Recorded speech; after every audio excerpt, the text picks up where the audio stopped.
고린도전서 15장은 흔히 부활장이라고 불리는 말씀입니다. 사도 바울은 고린도전서 15장을 통해 기독교 신앙의 가장 위대한 기초, 바로 예수 그리스도의 부활과 그로 인한 성도의 부활을 선포하고 있습니다. 우리는 때로는 부활을 입에 달고 살고 있습니다. 예수님이 다시 살아나셨습니다. 죽음이 끝이 아닙니다. 그런데 솔직히 고백해 봅시다. 이 말이 얼마나 엄청난 선언인지 우리는 깊이 생각하며 살고 있고 있는지 한번 돌아보는 시간 되었으면 좋겠습니다. 세상은 죽음을 가장 확실한 현실이라고 말합니다. 아무리 뛰어난 사람도, 돈 많은 사람도, 근세 있는 사람도 결국은 죽습니다. 그래서 세상은 부활을 믿기 어려운 이야기, 철지난 신화라고만 여기고 있습니다. 그러나 성경은 정반대로 말하고 있습니다. 죽음은 마지막 현실이 아니라 부활하신 예수 그리스도가 가장 확실한 현실이라는 것입니다. 사도 바울이 오늘 본문에서 우리에게 묻는 것은 이것입니다.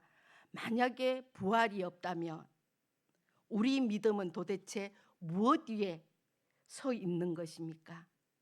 오늘 이 말씀을 세 가지로 제가 나누어 전하도록 하겠습니다.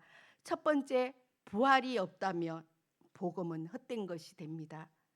오늘 읽었던 말씀 14절에 그리스도께서 만일 다시 살아나지 못하셨으며 우리가 전파하는 것도 헛것이요 또 너희 믿음도 헛것이며, 기독교는 마음의 평안을 얻기 위한 종교가 아닙니다. 착하게 살자는 도덕 수업도 아닙니다. 좋은 말씀으로 위로받는 철학도 아닙니다. 기독교는 하나님께서 역사 속에서 실제로 행하신 구원 사건 위에 세워져 있습니다. 예수 그리스도께서 우리 죄를 위하여 십자가에 죽으셨고 장사되셨고 사흘 만에 다시 살아나셨습니다. 이 세 가지 사건이 복음의 전부입니다. 높은 건물을 지을 때 가장 중요한 것은 무엇입니까? 화려한 유리창도 아닙니다. 멋진 인테리어도 아닙니다. 눈에 보이지 않는 기초입니다. 몇 년 전에 뉴스에서 보셨을는지 모르겠습니다. 겉으로 보기에는 아무런 문제가 없었는데 건물이 완공을 해보니까 그때 이 건물이 허물어져 가고 있는 것을 보게 되었습니다. 조사해 보니 기초 공사가 부실했다라는 것입니다. 결국은 그 건물은 철거가 되고 말았습니다. 우리 신앙도 마찬가지입니다. 예배 드리고 찬양하고 봉사도 합니다. 그런데 그 믿음의 기초가 무엇입니까? 바로 예수 그리스도의 십자가와 부활입니다. 부활이 없다면 우리의 모든 신앙생활은 기초 없는 건물과 같습니다. 언제 무너져도 이상하지 않습니다. 부활이 없다면 사도들은 모두 거짓 증인이 되는 것입니다. 그러나 그들은 거짓말을 위해 목숨을 건 사람들이 아닙니다. 부활하신 주님을 실제로 만났기 때문입니다. 그래서 죽음 앞에서도 담대하게 복음을 전할 수가 있었던 것입니다. 예수님의 무덤은 비어 있었습니다. 그러므로 우리의 믿음은 예배도 기도도 헌신도 결코 헛되지가 않습니다. 우리의 믿음은 죽은 사람의 추억 위에 세워진 것이 아니라 지금도 살아계신 부활의 주님 위에 세워져 있기 때문입니다. 두 번째로, 부활이 없다면 우리는 여전히 죄 가운데 있을 것입니다. 17절 말씀에 그리스도께서 다시 살아나신 일이 없으며 너희 믿음도 헛되고 너희가 여전히 죄 가운데 있을 것이요. 아멘. 예수님의 십자가는 우리의 죄값을 대신 치른 것입니다. 그런데 만약에 예수님께서 다시 살아나지 않으셨다면 그 죽음이 정말 죄를 이긴 승리의 죽음인지 확인할 길이 없습니다. 우리가 물건을 사고 나면 영수증을 받습니다. 영수증은 단순한 종이가 아닙니다. 값을 완전히 지불했다라는 증거입니다. 아는 지인 중에 한 사람이 정말 자기가 친한 사람에게 아주 큰 돈을 빌려준 적이 있습니다.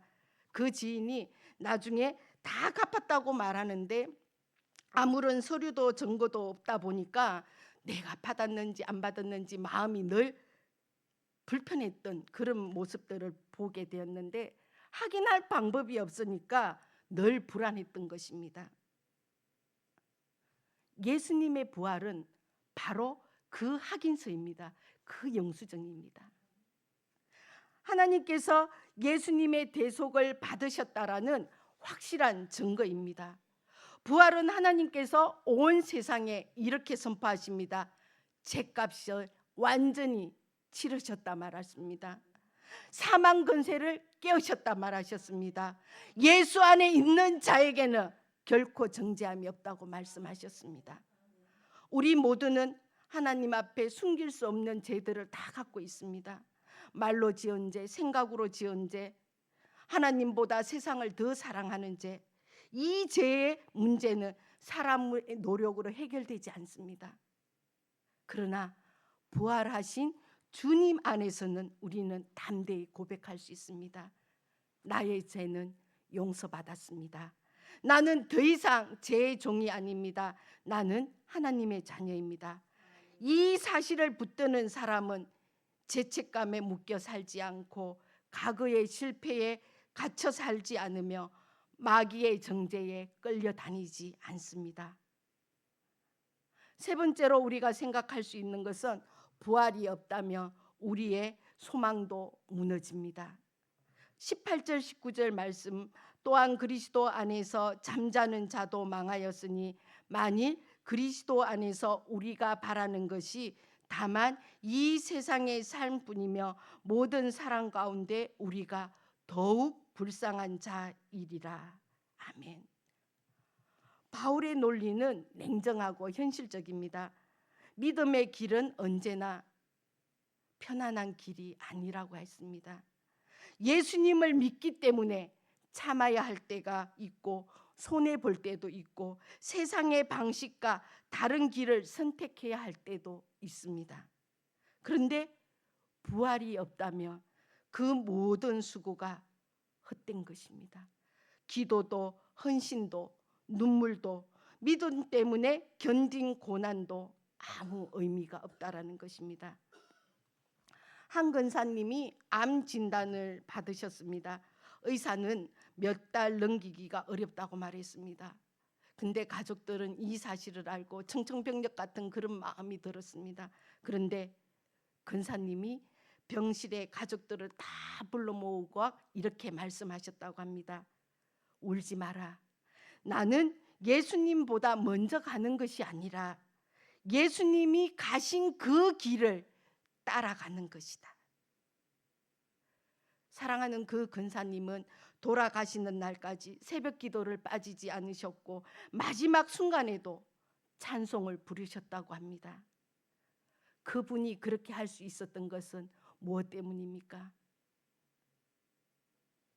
단 하나, 부활을 믿었기 때문입니다. 죽음이 끝이 아니라는 것을 예수님의 빈 무덤이 증명하고 있기 때문입니다. 부활은 오늘 살아가게 하는 우리한테 능력이 되는 것입니다. 사랑하는 성도 여러분, 부활의 신앙은 죽은 다음에 필요한 믿음이 아닙니다. 부활의 신앙은 오늘 순간 살아가게 하는 힘이라는 것입니다. 항해하는 선원들에게 가장 두려운 것은 폭풍이 아닙니다. 폭풍 속에서 방향을 잃은 것입니다. 칠흑 같은 어둠 속에서 저 멀리 등대 불빛이 보이면 어떻게 되겠습니까? 선원들은 다시 용기를 낼 것입니다. 왜? 방향을 잡을 수 있기 때문입니다. 그렇기 때문에 두려움을 사라질 수가 있습니다. 선원들은 그렇게 해서 다시 힘을 내어 갈 수가 있습니다. 부활하신 예수님이 바로 우리 인생의 등대입니다. 죽음이라는 가장 깊은 어둠 속에서도, 절망이라는 가장 거센 폭풍 속에서도 우리는 부활의 빛을 바라보며 방향을 잡고 나아갈 수가 있는 것입니다. 오늘 말씀은 우리에게 묻습니다. 당신의 믿음은 무엇 위에 세워져 있습니까? 부활이 없다며 우리의 믿음은 헛됩니다. 제 삶도 확신할 수 없습니다. 소망도 무너집니다. 그러나 예수 그리스도께서는 살아나셨습니다. 부활은 관념이 아니고 비유가 아니고 하나님께서 역사 속에서 이루신 실제의 사건입니다. 사랑하는 성도 여러분, 죽음이 마지막이라고 세상의 소리에 흔들리지 마십시오. 부활하신 주님을 바라보십시오. 주님을 믿는 사람은 고난 속에서도 무너지지 않고 실패 속에서도 다시 일어서고, 우리의 믿음이 부활의 복음 위에 굳게 서고 우리의 가정이 부활의 소망 위에 서서 우리 태평중앙교회가 부활의 복음을 담대히 전하는 우리 태평중앙교회가 되시기를 간절히 소망합니다. 사랑하는 성도 여러분, 예수님은 다시 살아나셨습니다. 지금도 살아계십니다. 아멘. 기도하겠습니다. 은혜로우신 하나님 아버지, 감사합니다.